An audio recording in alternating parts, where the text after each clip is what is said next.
In this section, we will talk about solving quadratic equations using three different methods. The first method is factoring. We will talk a lot more about factoring during class, but here's an introduction.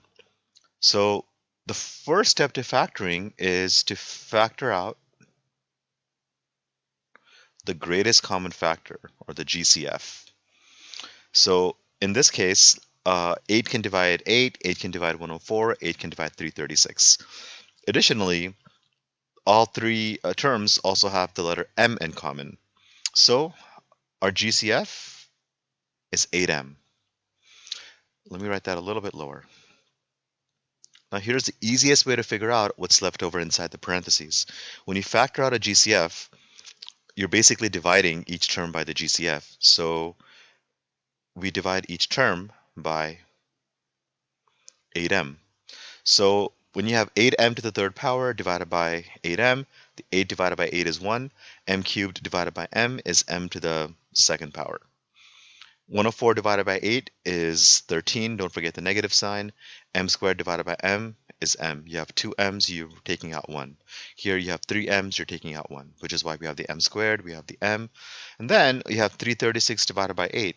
So 336 divided by 8 will give you 42. Oops, let me erase that. Will give you 42, and then the m divided by m is 1. So we can cross those out. And don't forget the equal 0 for notation purposes. We have to bring down the equal 0 every single time. Now we have m squared minus 13m plus 42. There are lots of different ways of factoring. I'm going to show you the one which I think is the easiest. If this doesn't work for you, if you know another method, please feel free to use it.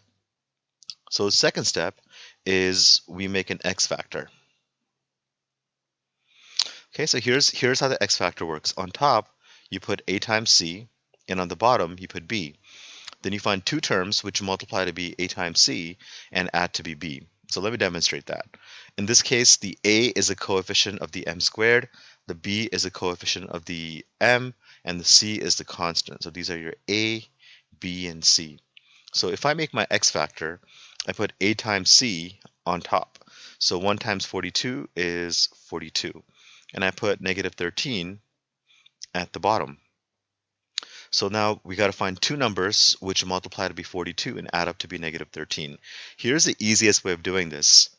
Take 42 and list all the factors of 42, but you have to make sure you do it in order. So starting with 1, you got 1 times 42, you got 2 times 21, you have 3 times 14, 4 doesn't go into it, 5 doesn't go into 42, and 6 does, 6 and 7. Then you put the appropriate signs. So these two numbers, they have to multiply to be a positive, which means you have either two positives or two negatives, since they have to multiply to be a positive. But because they have to add to a negative, we're going to have two negatives. And then you go through and figure out which combination adds to be negative 13, and that's negative 6 and negative 7. So we have negative 6 and negative 7. Let's do a quick check. If you multiply those, we get positive 42. If you add those, we get negative 13, so we're on the right track. Now the next step, again, there are lots of ways of doing this. This is the way I do it. You ignore the square, and you just put the m on top of each of these. So you have m over negative 6, m over negative 7, and reduce these if possible. M over negative 6 can't be reduced. In that case, the m just falls over, and this becomes m minus 6. Same thing over here, the m falls over, this becomes m minus 7. If you do a quick check, we get m squared. M times negative 7 is negative 7m. Negative 6 times m is negative 6m. And negative 6 times negative 7 is 42. If you combine your like terms, we get m squared minus 13m plus 42. That's exactly what we want. So this is the correct factor form of this trinomial. So I'm going to rewrite this as 8m times m minus 6 times m minus 7 equals to 0. So you make the x factor, you factor it. And then we use something called the zero product property. Here's what the zero product property says. It says if 2 or 3 or 4 or whatever terms multiply to be 0, then either the 8m has to be 0 or the m minus 6 has to be 0, or the m minus 7 has to be 0. Okay, we'll talk more about this in class, but if three terms multiplied by 0, either the 8m or the m minus 6 or the m minus 7, one of them has to be 0, or it could be more than one. Then we solve these each individually. So if you divide this by 8, we have m equals to 0, that's one solution. Here, if we add 6 to both sides, we get m equals to 6, that's one solution. If we add 7 to both sides, we get m equals 7, that's one solution. So we have three different solutions. We have 0, 6, and 7. So for our solution set, I know I'm kind of running out of room, but I'm going to write 0, 6, and 7. And notice that I use set notation because I have a solution set. This tells us that if you plug in either 0 or 6 or 7 into this equation, then the left side will equal to 0. Next example, solve x squared minus 25 by factoring. So here we have a special case and we don't have to actually do any of this x factor. Anytime you have an expression in the form of a squared minus b squared, where you have two different perfect squares that are being subtracted, this is called a difference of squares. Difference because you're subtracting two terms, so you have a difference of what? Of two squares. A difference of squares because you have two perfect squares that are being subtracted. When that happens, you can just apply this formula, a plus b times a minus b. So in this case, x squared minus 25, this is written, you can write this as x to the second power minus 5 to the second power. So we have our a squared minus b squared equals to 0. So according to this formula, when we subtract two perfect squares, it's a plus b times a minus b. So we can rewrite this as x plus 5 times x minus 5 equals to 0. By the zero product property, if two terms multiply to be 0, then either x plus 5 must be 0 or x minus 5 must be 0. And if we solve these, we get x equals negative 5 if we subtract 5 from each side, or we get x equals to positive 5 if we add 5 to both sides. So our solution set is negative 5, comma, positive 5. This tells us that if you plug in either negative 5 or positive 5 into your equation, the left side will be 0, which makes sense, right? Negative 5 squared is 25, 25 minus 25 is 0. 5 squared is 25, 25 minus 25 is 0. Here's the next example. We have 8z to the third power, or 8z to the second power, minus 10z minus 3 equals to 0. So let's go through our steps. Step 1, look for the greatest common factor. But 8, 10, and 3, there's no number that can divide all three of them. So we can skip that. Step 2, make the x factor. So let's make the x factor on the side.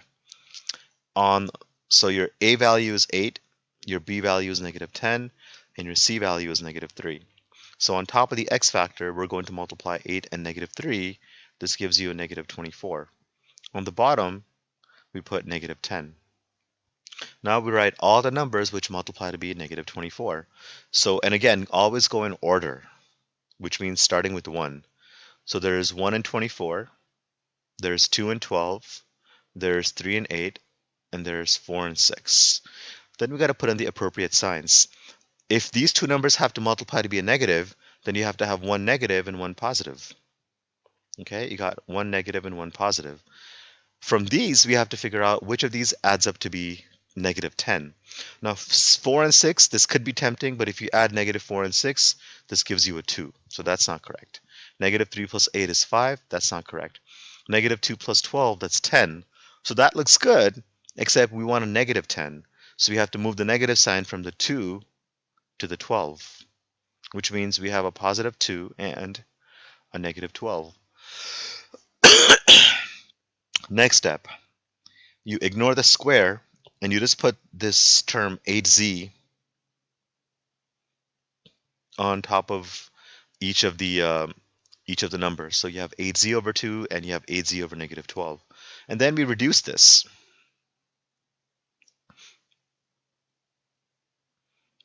Let's reduce this. 8z divided by 2. So these you can both divide by 2. You can divide the 2 by 2 and you can divide the 8z by 2. So if you do that, 8z divided by 2 is 4z and 2z, 2 divided by 2 is 1. Once you reduce it, this falls over. So this becomes 4z plus 1. 8z over negative 12. You can reduce this by 4. So 8z divided by 4, that's 2z. And negative 12 divided by 4, that's negative 3.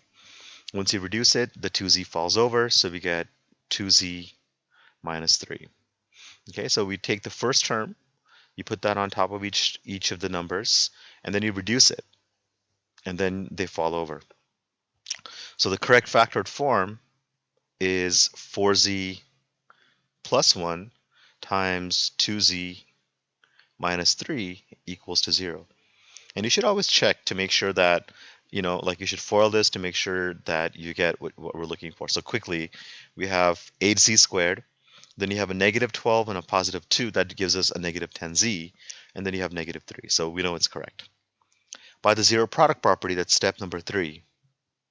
The zero product property.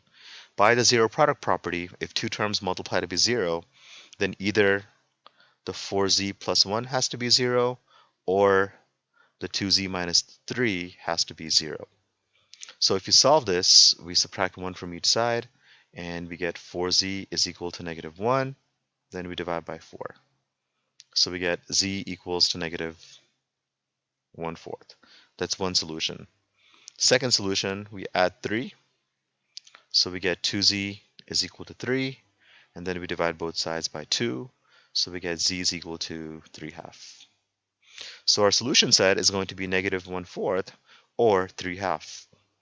And we can write this in solution set notation. So our solutions are negative 1/4 and 3/2. The next one, we'll start it here and we'll finish it in class. So step 1, we look for the greatest common factor, the GCF, which there is none. 6, 11, and 10, nothing can divide all three of those. So we make our X factor. 6 times 10 is 60. You put a times c on top, put the negative 11 on the bottom. And then we're going to find all the numbers which multiply to be 60, but we're going to do it in order. So there's 1 and 60, there's 2 and 30, there's 3 and 20, there's 4 and 15, there's 6 and 10, oh, and I forgot 5 and 12. Once we have that, we got to figure out the signs. So if these numbers multiply to be a positive, you either have to have 2 positives or 2 negatives. But we also know they have to add to be a negative, so we're going to have 2 negatives.